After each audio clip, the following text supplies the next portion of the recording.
CM ಪಟ್ಟಕ್ಕಾಗಿ ಬದಲಾಗಿ ಹೋಯ್ತ trouble shooter ತಂತ್ರ.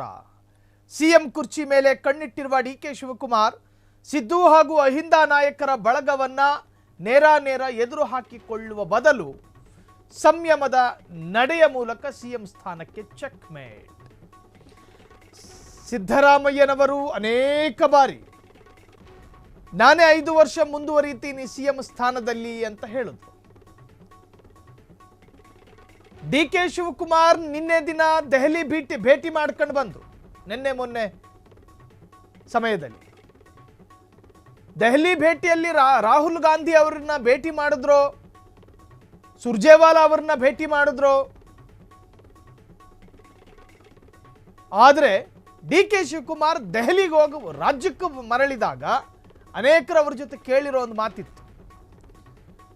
CM ಸಿದ್ದರಾಮಯ್ಯನವರು ಹೇಳ್ತಿದ್ದಾರೆ, ನಾನೇ 5 ವರ್ಷ ಸಿಎಂ ಆಗಿ ಮುಂದುವರಿತೀನಿ ಹೈಕಮಾಂಡ್ ನಿರ್ಧಾರ ಮಾಡಿದ್ರೆ ಅಂತ.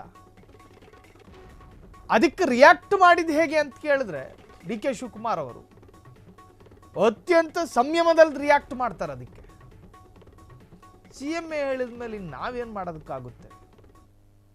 ಮೃದುತ್ವ ತುಂಬಿದ್ದ ಸ್ಟೇಟ್ಮೆಂಟ್ ಅದು, ಅತಿ ವ್ಯವಧಾನ ಆವರಿಸಿದ್ದ ಸ್ಟೇಟ್ಮೆಂಟ್ ಅದು. ಅತ್ಯಂತ ಸಂಯಮದಿಂದ ರಿಯಾಕ್ಟ್ ಮಾಡ್ತಾರೆ ಡಿಕೆ ಶಿವಕುಮಾರ್ ಅವರು.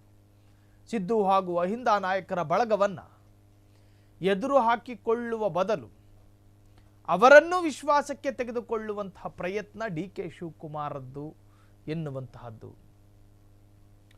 ಡಿಕೆ ಶಿವಕುಮಾರ್ ಕಾಂಗ್ರೆಸ್ಸಿನ ಸೈದ್ಧಾಂತಿಕ ನಿಯಮಗಳನ್ನು ಉಲ್ಲಂಘನೆ ಮಾಡುವಾಗ ಇದ್ದ ಕೋಪ, ಇದ್ದ ದಾರ್ಷ್ಟ್ಯ, ಇದ್ದ ರಾಜಕೀಯ ಅಹಂಕಾರ ಈಗಿಲ್ಲ ಅನ್ಸುತ್ತೆ. ಈಗೇನಿದ್ರು ಕೂಡ ಕೋಪದಿಂದ ಏನನ್ನು ಮಾಡೋದಕ್ಕೆ ಸಾಧ್ಯ ಇಲ್ಲ ಅಂತ ಅನ್ಕೊಂಡ್ರೇನು? ಕೊಯಂಬತ್ತೂರಿನಲ್ಲಿ ಅಮಿತ್ ಶಾರನ್ನ ಭೇಟಿ ಮಾಡೋದ್ರಿಂದ ಕನ್ವಿನ್ಸ್ ಮಾಡಬಹುದು ಅನ್ಕೊಂಡಿದ್ದ ಡಿಕೆ ಶಿವಕುಮಾರ್ ಅವರಿಗೆ ಅದರಲ್ಲಿ ಏನು ವರ್ಕೌಟ್ ಆಗೋದಿಲ್ಲ ಅಂತ ಈಗ ಗೊತ್ತಾಗಿದೆ. ಎಐಸಿಸಿ ಅಧ್ಯಕ್ಷರು ಹೇಳಿದಂತೆ ತೀರ್ಥ ಸ್ನಾನ ಮಾಡೋದ್ರಿಂದ ನಿರುದ್ಯೋಗ ಸಮಸ್ಯೆ ನಿವಾರಣೆ ಆಗುತ್ತಾ ಅಂತ ಹೇಳಿ ಪ್ರಯಾಗ್ರಾಜ್ ಕುಂಭಮೇಳವನ್ನು ಕುಹಕವಾಡಿದ್ರು. ಆ ಸಂದರ್ಭದಲ್ಲಿ ಅದನ್ನೆಲ್ಲ ಮೀರಿ ತೀರ್ಥ ಸ್ನಾನ ಮಾಡ್ಕೊಬಂದ್ರು ಡಿಕೆ ಶಿವಕುಮಾರ್ ಅವರು. ಹಂಗೆ ಮಾಡಿದ್ರೆ ವರ್ಕೌಟ್ ಆಗೋದಿಲ್ಲ ಅಂತ ಈಗ ಅನ್ಕೊಂಡ್ರು ಏನೋ. ಪದೇ ಪದೇ ಅತ್ಯಂತ ಎಫೆಕ್ಟಿವ್ ಆದ ಪ್ರತಿಫಲ ಸಿಗುವ ದೇವಸ್ಥಾನಗಳನ್ನು ಹುಡ್ಕೊಂಡು ಹೋಗ್ತಾ ಇದ್ದಾರೆ ಡಿಕೆ ಶಿವಕುಮಾರ್ ಅವರು. ಮನುಷ್ಯನ ಸ್ವಾಭಾವಿಕ ಆಸೆ, ಅದರಲ್ಲೂ ಕೂಡ ನ್ಯಾಚುರಲ್ ಆದಂತಹ ಒಂದು ಏನು ಪೊಲಿಟಿಕಲ್ ಏಮ್ ಅದು. ಶಾಸಕ ಆಗಿದ್ದವನಿಗೆ ಒಂದ್ಸತಿ ಮಿನಿಸ್ಟರ್ ಆಗ್ಬಿಡೋಣ, ಮಿನಿಸ್ಟರ್ ಆದವನಿಗೆ ಒಂದ್ಸತಿ DCM ಆಗಿಬಿಡೋಣ, DCM ಆದವನಿಗೆ CM ಆಗೋಣ, CM ಆದವನಿಗೆ ನ್ಯಾಷನಲ್ ಲೀಡರ್ ಆಗೋಣ ಅಂತ. ಇವೆಲ್ಲವೂ ಕೂಡ ಪೊಲಿಟಿಕಲ್ ಸ್ವಾಭಾವಿಕ ಆಸೆಗಳು.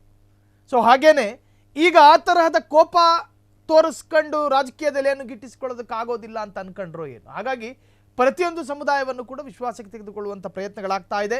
ಇನ್ನು ರಾಜಕೀಯ ಸ್ಟೇಟ್ಮೆಂಟಲ್ಲೂ ಕೂಡ ಅವರ ರಾಗ, ತಾಳ, ಚರಣ, ಪಲ್ಲವಿ ಎಲ್ಲವೂ ಕೂಡ ಬದಲಾಗ್ತಾ ಇದೆ. ಡಿಕೆಶಿ ಈ ಬದಲಾವಣೆ ನಾನಾ ರೀತಿಯ ರಾಜಕೀಯ ವಿಶ್ಲೇಷಣೆಗೆ ಎಡೆಮಾಡಿಕೊಟ್ಟಿದೆ. ಸಚಿವರು ಹಾಗೂ ಶಾಸಕರಿಗೆ ಗಾಳ ಹಾಕ್ತಾ ಇರುವಂತಹ ಡಿಕೆ ಶಿವಕುಮಾರ್ ಜೂನ್ 31ನೇ ತಾರೀಕಿನಿಂದ ಜುಲೈ 2ರವರೆಗೆ ನಡೆದಿದ್ದಂತಹ ಸಭೆ, ಅದು ಸುರ್ಜೇವಾಲಾ ಸಮ್ಮುಖದಲ್ಲಿ ನಡೆದಿದ್ದ ಸಭೆ. ಈ ಸಭೆಯಲ್ಲಿ ಶಾಸಕರು ಡಿಕೆಶಿ ಪರ ಇಲ್ಲದಿರುವುದು ಗೊತ್ತಾಗಿದೆ. ಹೀಗಾಗಿ ಹೊಸ ತಂತ್ರ ಎಣೆಯೋದಕ್ಕೆ ಸಿದ್ಧವಾಗಿರ್ತಕ್ಕಂಥ ಡಿಕೆಶಿ ಇದು ರಾಜ್ಯ ರಾಜಕಾರಣದಲ್ಲಿ ಅತ್ಯಂತ ಸಾಮಾನ್ಯವಾದಂಥ ಪ್ರಕ್ರಿಯೆ. ಸ್ಟ್ರಾಟಜಿ ಅನ್ನುವಂತಹದ್ದು ಪ್ರತಿ ರಾಜಕಾರಣಿಯ ಮೂಲಭೂತ ಹಕ್ಕು.